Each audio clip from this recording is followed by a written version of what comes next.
Quali. Qualidade de vida começa com Quali, da Sadia.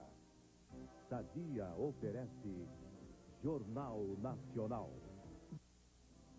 Massacre dos Sem Terra leva para a prisão o comandante da operação militar. Legista que desvendou o mistério sobre um carrasco nazista revela detalhes da matança. Desespero e emoção no enterro das vítimas no Pará.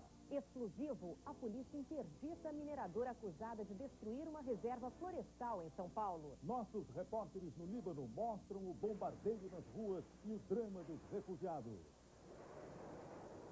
Aqui estão vivendo mais de 300 famílias em condições subhumanas.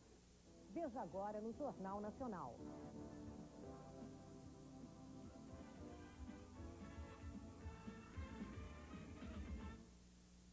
Enterradas hoje as vítimas do massacre dos Sem Terra em Eldorado, no Carajás. O governador do Pará, Almir Gabriel, mandou prender o coronel Mário Colares Pantoja, comandante da operação militar que terminou com 19 mortos. Em instantes, você vai conhecer as descobertas de um legista. Há casos também de 2 casos com tiros claramente pelas costas. Uma reação do presidente Fernando Henrique. Tem que ser punido, só isso. O desespero de pessoas descobrindo parentes no meio dos mortos. 1h da manhã e ninguém vai embora. Curionópolis se mantém acordada para velar os mortos de Eldorado do Carajás. E você vai ver também o resultado das buscas do Exército, o drama de sobreviventes internados e como vai ser a defesa dos policiais que participaram da operação. 10 dias de pesadelo no Oriente Médio. Israel bombardeia o sul do Líbano por terra, mar e ar. É a resposta aos ataques da guerrilha xiita do Hezbollah, que mantém o norte de Israel sob ataque dos foguetes Katyusha. É o que mostra o enviado da Rede Globo ao Líbano, César Tralli. O caminho para o sul continua tão difícil quanto a volta do processo de paz. Do mar, os navios de guerra israelenses tentam evitar que comida e remédios cheguem por terra às milícias do Hezbollah. Hoje, 3 carros foram atingidos, 4 pessoas se feriram gravemente.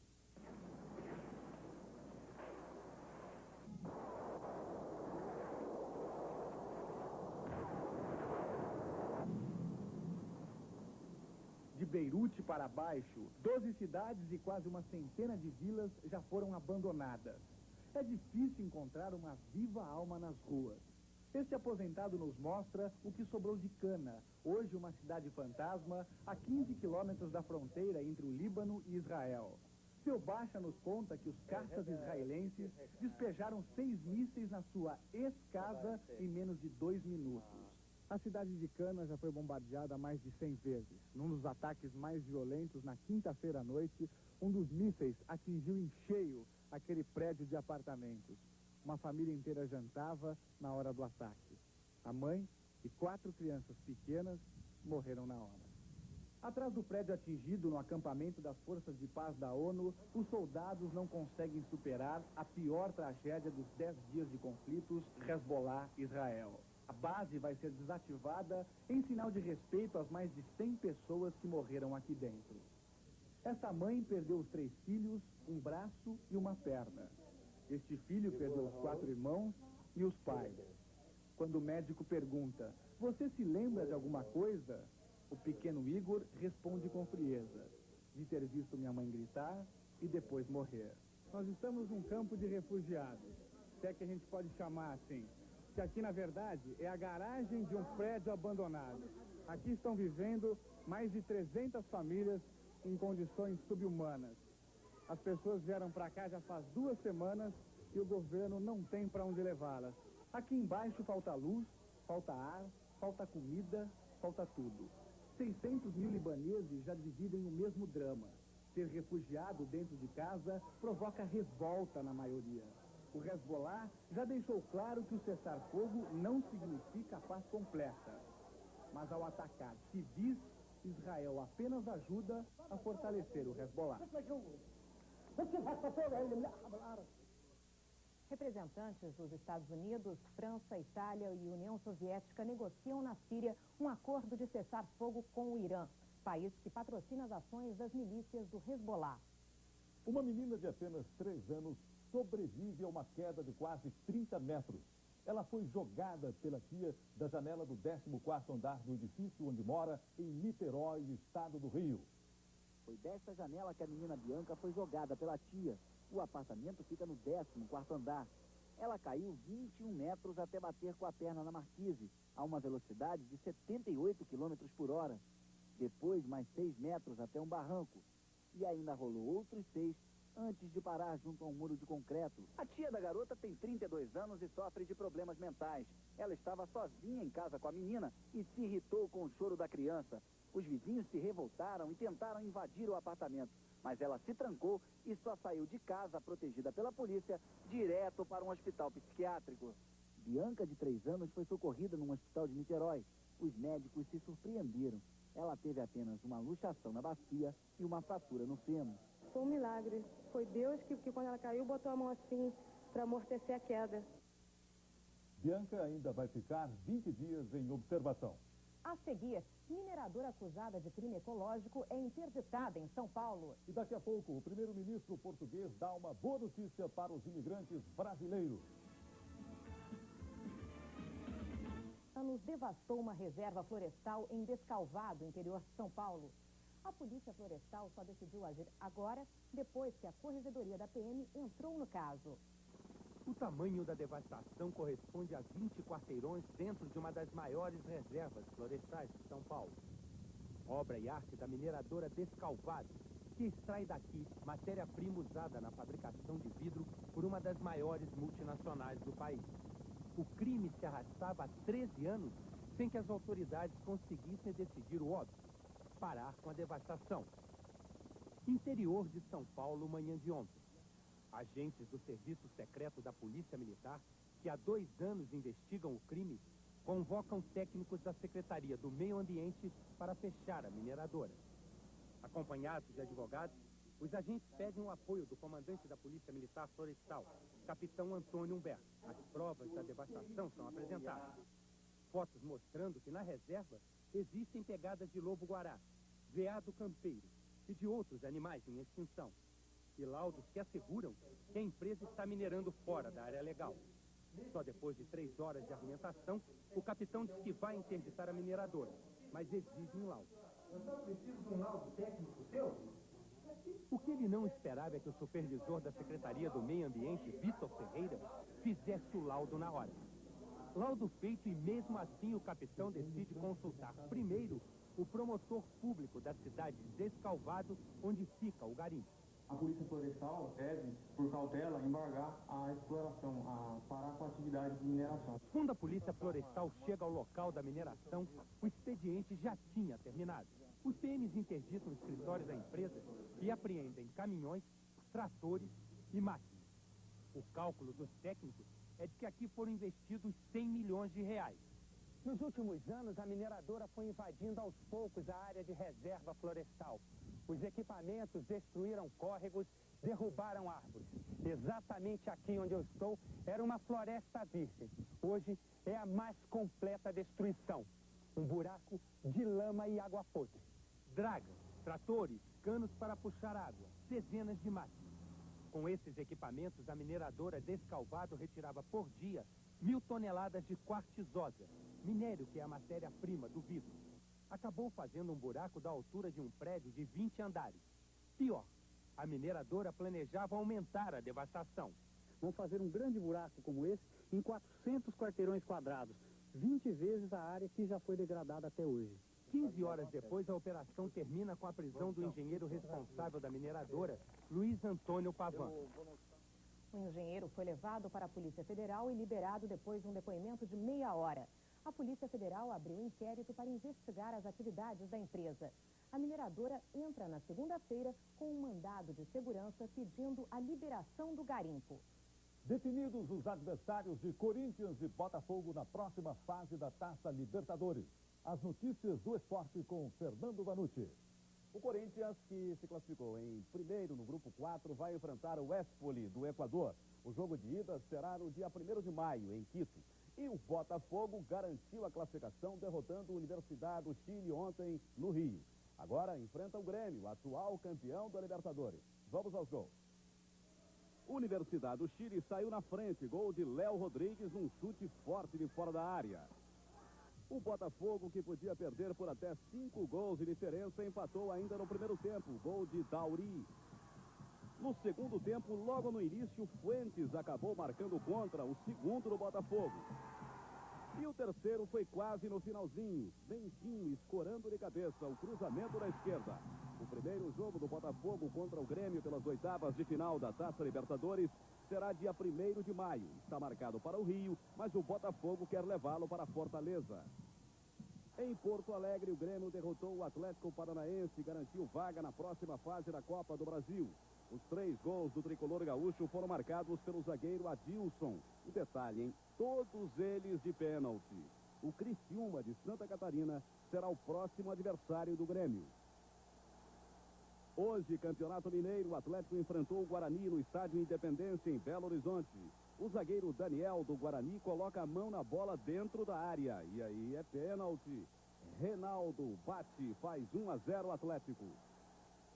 4 minutos mais tarde, o lateral Daniel, do Atlético, cruza na esquerda. O zagueiro Geu acaba marcando contra. Final, Atlético 2, Guarani 0. Campeonato Gaúcho, o Internacional enfrentou o Glória em Vacaria. Depois do escanteio, Marcos Toloco desvia para o gol. Glória 1-0. Luiz Carlos Vinck, ex-jogador do Inter, acabou definindo o jogo para o Glória. 2-0. O Internacional está a 5 jogos sem vencer no Campeonato Gaúcho. Agora o Campeonato Paulista, no Pacaembu, São Paulo e América de Rio Preto. Depois do escanteio, pressão do tricolor no ataque. E a bola sobra para o centroavante Valdir bater rasteiro e fazer São Paulo 1-0.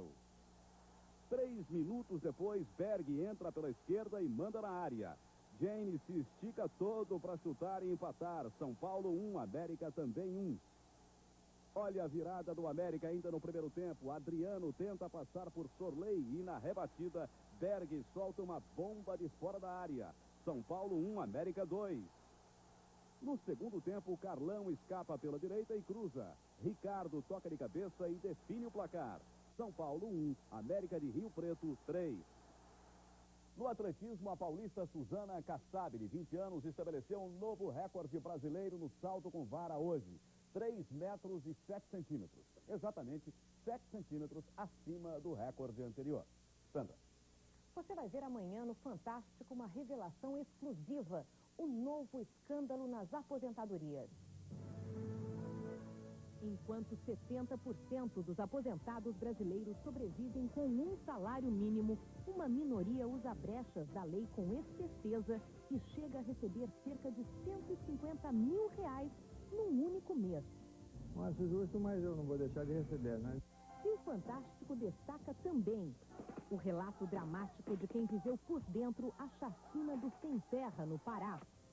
O leilão dos objetos íntimos de Jacqueline Kennedy, incluindo a pulseira que ela ganhou de um milionário brasileiro.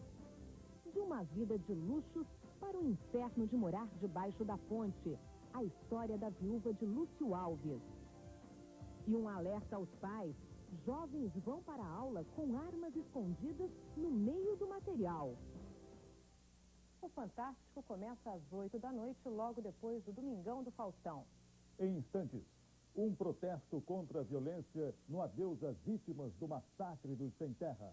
E um legista diz o que descobriu no exame dos corpos.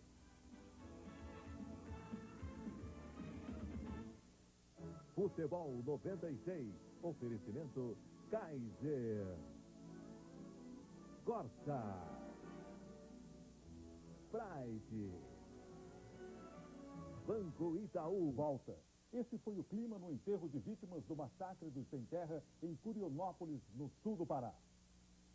A cidade dos garimpeiros para à espera do Sem Terra. A vigília em Curionópolis, na região de Serra Pelada, entra pela noite. Mas os caminhões com os 19 corpos liberados pelo Instituto Médico Legal de Marabá param antes em Eldorado, no trecho da estrada onde houve o massacre. Só à meia-noite, os caixões chegam a Curionópolis. A multidão acompanha o cortejo até a igreja, onde os corpos são velados a noite inteira. 3.000 pessoas passam pelo salão paroquial. As famílias tentam identificar os parentes mortos. Choro e desespero depois do reconhecimento. De manhã, a polícia já tinha os nomes das 19 vítimas. O bispo vem de Marabá para benzer. O presidente da CUT, Vicente Paulo da Silva, carrega o primeiro caixão. Sai o cortejo. Soldados do exército fazem a segurança. 3 quilômetros de lama e calor até o cemitério. Dos 19 corpos que vieram de Marabá, 16 ficaram aqui em Curionópolis. Os outros foram levados para 3 cidades da região. Durante o enterro, as famílias foram informadas do resultado dos exames feitos no Instituto Médico Legal de Marabá. A confirmação de que a polícia militar executou alguns dos sem-terra provocou novos protestos. Os caixões são deixados ao lado das covas. Os nomes dos mortos são anunciados um a um. José Alves da Silva! Hino nacional, canções do movimento sem terra, palavras de ordem. O enterro vira um ato contra a violência policial. Testemunhas choram e falam da morte de amigos. Ele pegou e deu 2 tiros no olho aí que eu vi. Mostram fotos dos sem terra que morreram no confronto. Um cumprimento para nós todos. Cadê a criança que sumiu? Aos poucos, os caixões descem à sepultura. Não há tempo de superar a tristeza. Logo vem o medo. E eles mataram agora. E não tiver justiça, eles matam o resto. Mas para as entidades de direitos humanos, o laudo do Instituto Médico Legal é a garantia da punição aos culpados. Há uma conclusão, a meu ver, clara. Foram execuções seletivas e deliberadas. Eu não tenho a menor dúvida que, dessa vez, os policiais militares vão ser punidos. Os outros 3 corpos foram levados para Marabá, Conceição do Araguaia e Paraupebas, no Pará. O legista da Comissão Externa do Congresso que investiga o massacre diz que todas as vítimas foram executadas. O médico Nelson Massini visitou hoje no hospital de Marabá os sobreviventes do massacre.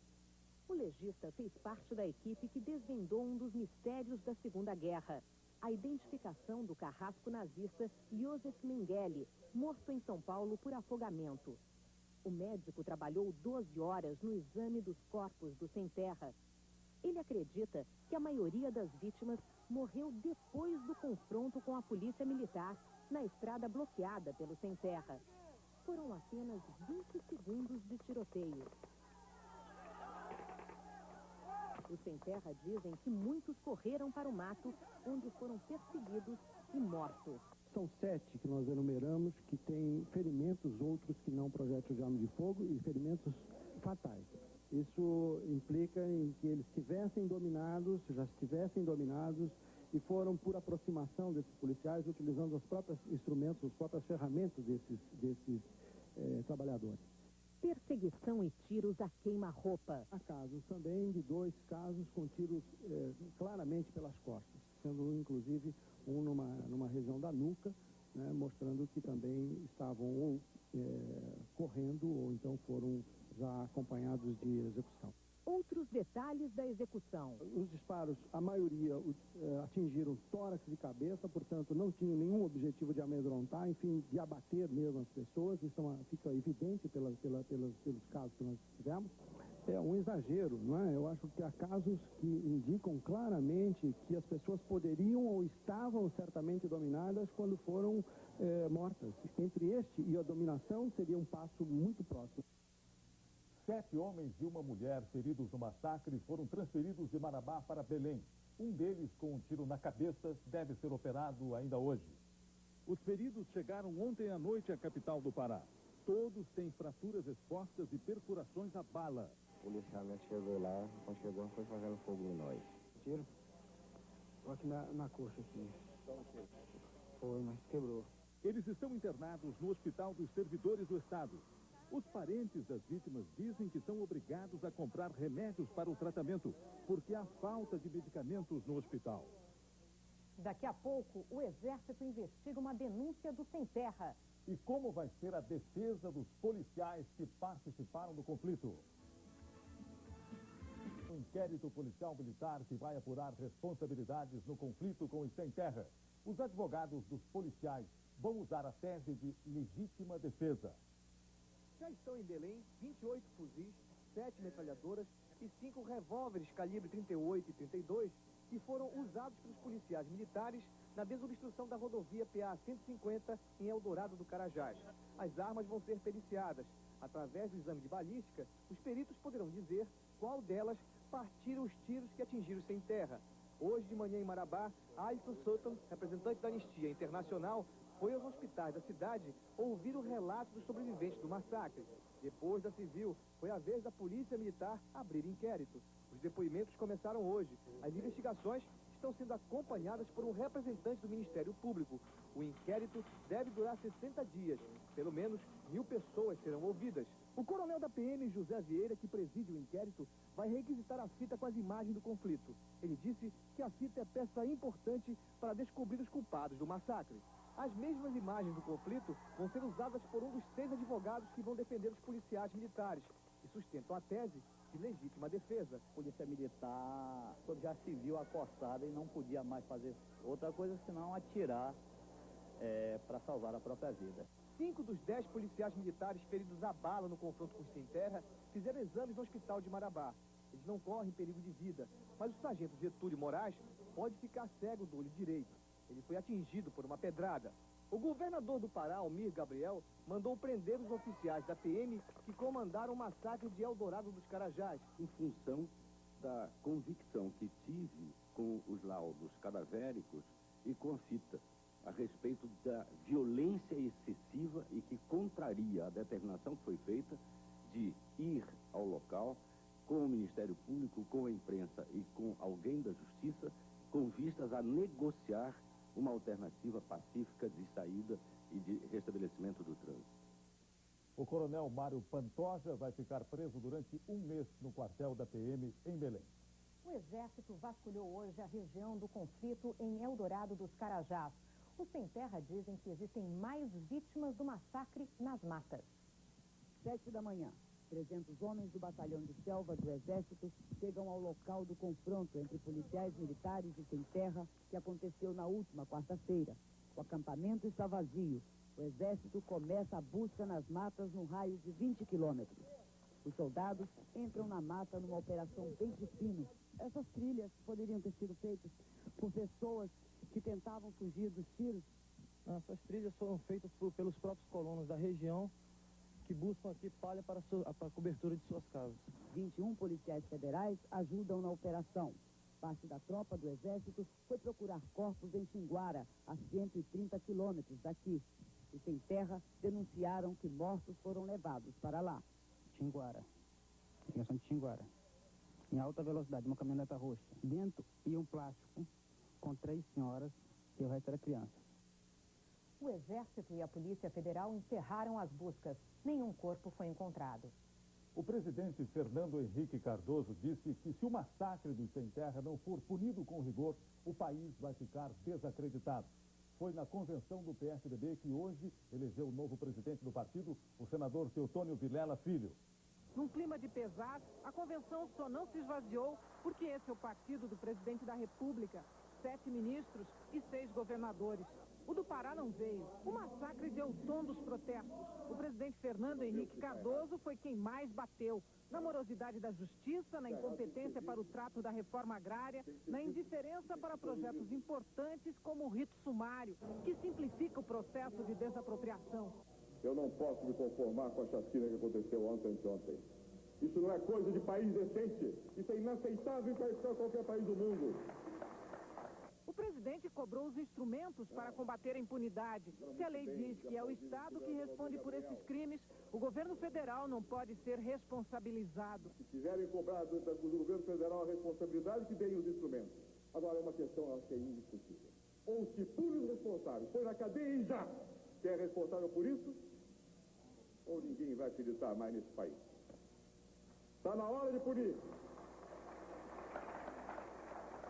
Intelectuais, acadêmicos, a verdade é que os sociais-democratas hoje não tinham nenhuma resposta pronta para a vergonha do massacre no Pará. O próprio presidente Fernando Henrique Cardoso deixou a convenção sem conseguir fugir de uma conclusão que a cada dia é mais difícil de contestar. O presidente do governo reconhece que houve execução no Pará. Não, o governo não tem que reconhecer, isso é público. É público. Tem que ser punido, só isso. A Comissão Especial do Congresso, que acompanha as investigações, voltou hoje a Brasília. Os parlamentares estão com fotos e depoimentos que vão servir de base ao relatório a ser entregue ao presidente Fernando Henrique. Veja a seguir, nova lei portuguesa vai beneficiar imigrantes brasileiros. E porque muitos computadores podem enlouquecer na virada do século. Beneficiar os imigrantes brasileiros. O anúncio foi feito hoje, no último dia da visita do primeiro-ministro português ao Brasil. Na primeira viagem ao Rio de Janeiro como primeiro-ministro português, o socialista Antônio Guterres reservou parte da manhã para passear pela cidade. No Real Gabinete Português de Leitura, Antônio Guterres foi homenageado e condecorou o presidente das organizações Globo, o jornalista Roberto Marinho, com a Ordem Militar de Santiago de Espada, reservada às pessoas que se destacam na difusão da língua portuguesa pelo mundo. No Consulado de Portugal, fez homenagem póstuma ao cineasta Glauber Rocha e também condecorou Caetano Veloso. O primeiro-ministro reconheceu que as relações entre Brasil e Portugal já foram melhores. Disse que houve um distanciamento nos últimos 10 anos com a adesão de Portugal à Comunidade Econômica Europeia. No último dia de visita ao país, o primeiro-ministro deu uma boa notícia para os imigrantes brasileiros. Apresentámos uma proposta de lei que já foi aprovada por unanimidade na Assembleia da República e vai ser legalizada a situação de todos os imigrantes de língua portuguesa, nomeadamente brasileiros, que estão em Portugal. A pescaria de fim de semana incentiva a criação de peixes. Este é um dos assuntos do Globo Rural de amanhã. Em São Paulo, há hoje mais de 400 sítios pesqueiros. São lugares frequentados por pescadores que, depois da diversão, levam para casa peixes de qualidade. Para o criador, a vantagem é eliminar o intermediário, vendendo seu peixe por um preço melhor. O Globo Rural mostra também os principais cuidados que se deve ter com a criação de ovelhas e leitões. O Globo Rural começa às 9 da manhã. Chove forte neste domingo no Nordeste. Veja os detalhes na previsão do tempo.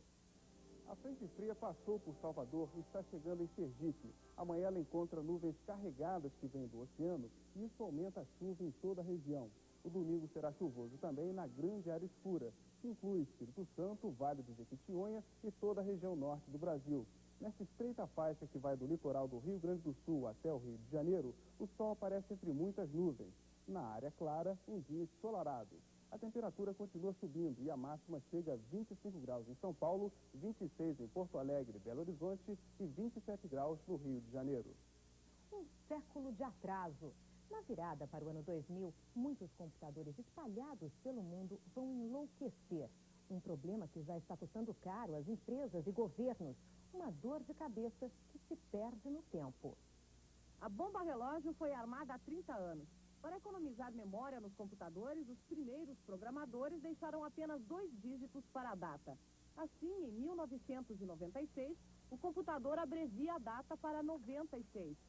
Quando o ano for trocado de 1999 para 2000, o computador vai ler apenas 00 e reconhecer a data como 1900, ou simplesmente se desligar.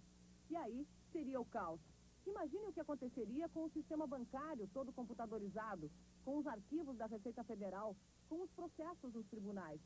Tudo o que é relacionado com datas será afetado ou destruído. E não há fórmula mágica para mudar isso. Cada programa precisa ser refeito. A Previdência Social americana está tendo que mudar 30 milhões de linhas de código numérico. O Pentágono está avaliando como o sistema de armas vai ser afetado. Para acertar os computadores do mundo inteiro, governos e empresas vão ter que gastar 600 bilhões de dólares. 5 vezes a dívida externa brasileira. E mesmo que não falte dinheiro, o tempo está curto. O ano 2000 chega daqui a 140 semanas. E até agora, 75% das empresas americanas e 99% das asiáticas ainda nem começaram a mudar seus sistemas. No Brasil, a Dataprev, a empresa de processamento de dados da Previdência, começou um projeto chamado A Síndrome do Século. A Dataprev vai levar 3 anos para refazer 21 mil programas de computador e evitar que o maior banco de dados do país enlouqueça. A previsão do nosso projeto é de que até o dia 1º de janeiro de 1999, todos os programas estejam alterados, para que a gente possa ter um ano ainda para testar finalmente a condição. Os especialistas preveem que 30% dos computadores do planeta vão ser atingidos pela síndrome do século. E nem os computadores domésticos escapam. Se não forem acertados, em vez de entrar no próximo milênio, voltam um século no tempo. Os especialistas calculam em 50 centavos o custo de alteração de cada linha dos programas para ajustar a data do computador na virada do século. Boa noite. Uma boa noite.